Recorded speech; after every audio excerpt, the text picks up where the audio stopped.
सब चीजों से संपन्न था, सब प्रकार की संपदा थी, सारा प्रकार का वैभव था, ज्ञान था, विज्ञान था और हमारे ऋषि मुनियों की तपस्या थी।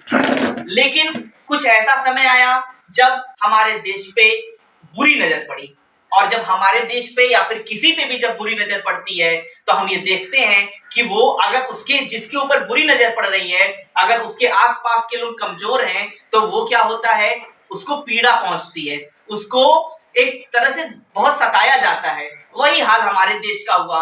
उसका कारण ये था कि हमारे देश के जो रक्षक थे, हमारे देश के जो एक तरह से कर्णधार थे, वो थोड़े अलग थलग पड़ गए थे, एकता की थोड़ी कमी थी। लेकिन जब हम एक हुए, जब हमारे अंदर आजादी की अलग जगी, तो उसके बाद से हमें क्या मिला, 15 अगस्त 1947 को आजादी मिली। इस आजादी के लिए बहुत पीड़ा सहनी पड़ी है, बहुत कष्ट सहना पड़ा है, लेकिन फाइनली हमें जब आजादी मिली, उसके लिए हमारे देश के महानायकों का बहुत बड़ा योगदान रहा। गांधी जी, नेहरू, सुभाष चंद्र बोस, ऐसे अनगिनत, इनके तो हम नाम जानते हैं, कई ऐसे महापुरुष थे जिनके हम नाम नहीं जानते हैं, और वो आजाद हुए। आजादी का उद्देश्य हमारी एक मुश्किल दौर पे, अभी आपको हम कहते 2 दिनों तक, 2 दिन तो बहुत ज्यादा बोल दिया मैंने, अगर 6 घंटे तक आपको एक बंद कमरे में रख दें, 10 घंटे तक रख दें, तो आपकी मनोदशा क्या होगी। और सोचो, जो गुलामी की जंजीर 200 साल तक बंधी थी, उस समय बताइए मानसिक रूप से, आप शारीरिक तो छोड़ दीजिए, मानसिक रूप से कितनी ज्यादा कष्ट हुआ होगा, मानसिक रूप से कितना ज्यादा हमें प्रताड़ना झेलनी पड़ी होगी, हमारे पूर्वजों ने कितना कष्ट सहा है, इसका अनुमान ही लगाया जा सकता है केवल। और ढंग से हम अनुमान भी नहीं लगा सकते हैं कि कितनी ज्यादा कठिनाइयां हुई होंगी। अंग्रेज तो बहुत बाद में आए, उससे पहले भी भारत पे मुगलों ने आक्रमण किया, और भी कई लोग थे, कई मुस्लिम आक्रांता थे।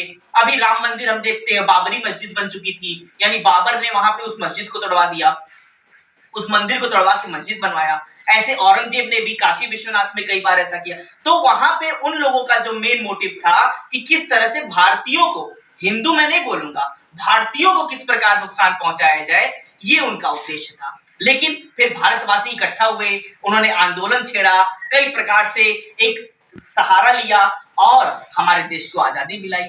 लेकिन आजादी मिलने के बाद भी हमें रहन सहन का तरीका, हमारा कोई नियम नहीं था, हमारा कोई कानून नहीं था। अगर आपके घर में नियम कानून ना, आप लोग आजाद हैं, एक घर में 5 लोग रहते हैं, पांचों आजाद हो चुके हैं, उनके ऊपर कोई बंदिश नहीं है, और उस घर में कोई नियम कानून नहीं है, तो घर आगे बढ़ पाएगा क्या? नहीं बढ़ पाएगा, क्योंकि कोई पता चले लड़का अपना घूम रहा है, लड़की अपना घूम रही है, पिताजी अपना घूम रहे हैं, मतलब कोई कानून नहीं, कोई बंदिश नहीं, कोई नियम नहीं, तो वो घर कभी आगे बढ़ पाएगा क्या? तो आजादी केवल इंपॉर्टेंट नहीं है, स्वतंत्रता केवल इंपॉर्टेंट नहीं है, स्वतंत्रता के साथ हमारा नियम भी मजबूत होना चाहिए।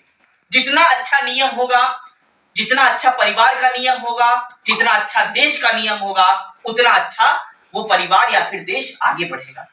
अगर हमारा नियम ही नहीं अच्छा है, हमें न सोना आता है, न हमें उठना आता है, न हमें पढ़ना आता है, न हमें लिखना आता है, हमारा कोई नियम ही नहीं है, तो क्या मतलब विदाउट नियम हम कुछ सरवाइव कर सकते हैं क्या?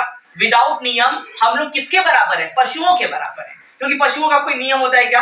कहीं भी अपना घूम गए, कहीं रोटी मिल गया खा लिए, कहीं सो गए, कहीं बैठ गए, कोई नियम है उनका? नहीं। क्यों? तो अगर उनका कोई नियम नहीं है तभी तो पशु कहला रहे हैं। अगर हमारा भी नियम नहीं होगा, हमारा भी कोई कानून नहीं होगा, तो हम भी पशु कहलाएंगे और भेड़ चाल की तरह इधर उधर घूमेंगे। इसीलिए किसी भी देश के लिए, किसी भी परिवार के लिए और किसी भी व्यक्ति के लिए अपना कानून